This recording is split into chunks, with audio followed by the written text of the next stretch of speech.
চিতই পিঠা ভিজানো জিনিসটা কিন্তু সবাই শীতের দিনে খায় আর সবারই কিন্তু পছন্দ। একমাত্র আমার বাসায় সারার বাবা এই জিনিসটা পছন্দ করে না।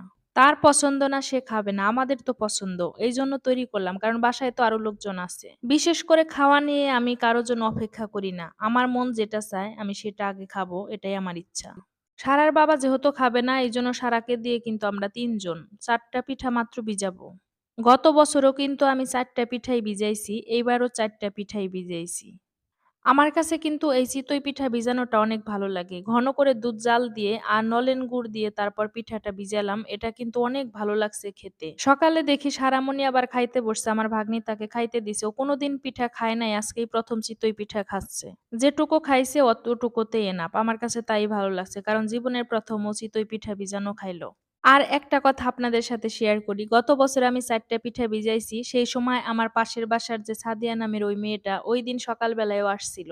আর তার সাথেও কিন্তু আমরা পিঠা শেয়ার করছিলাম। সেম আল্লাহ আসলে ভাগ্যে রাখছে। আজকেও কিন্তু একই কাহিনী। ৪ টা পিঠাই ভিজাইছি, ও আবার সকালবেলা এসে হাজির। রিজিক জিনিসটা উপরওয়ালার হাতে। রিজিকটা ছিল বিদায় ও কিন্তু গত বছরও একই কাহিনী হইছে, এবারও। আমরা কিন্তু এই জিনিসটা আমাদের মনে আছে। এটা নিয়ে আমি আর আমার ভাগ্নি কথা বললাম। খুবই ভালো লাগলো। কারণ হলো ৪ টা পিঠা গত বছরও ভিজাইছি, এই বছরও। সাদিয়া গত বছরও সকালবেলা এসে খাইছে আমাদের সাথে, আর আজকেও আমাদের সাথেই খাচ্ছে।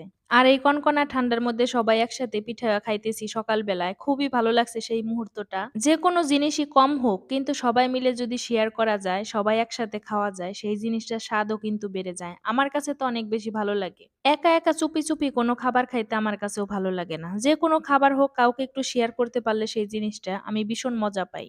ওইদিকে সারামণি তো আগেই খেয়ে উঠছে, এদিকে আমার ভাগ্নিও খাচ্ছে আর সাদিয়া খাচ্ছে, এইদিকে আমি খাচ্ছি। ৪ জনে মিলে কিন্তু খুবই সুন্দরভাবে কিন্তু বসে, বসে খাচ্ছি আমরা। আবারও ভাবছি যে একটু পিঠা আবার ভিজাবো। কারণ হলো এই পিঠাটা আমার আবার খাইতে ইচ্ছা করছে। আর মন চাইলে যে খেতেই হবে এটা আমার ইচ্ছা। মন চাইলে আমার তখনই খেতে হয়। এটা আমার ছোটবেলা থেকে একটা অভ্যাস। যাই হোক, ভিডিওটি যদি ভালো লাগে অবশ্যই লাইক, কমেন্ট, শেয়ার করে পাশেই থাকবেন। আল্লাহ হাফেজ।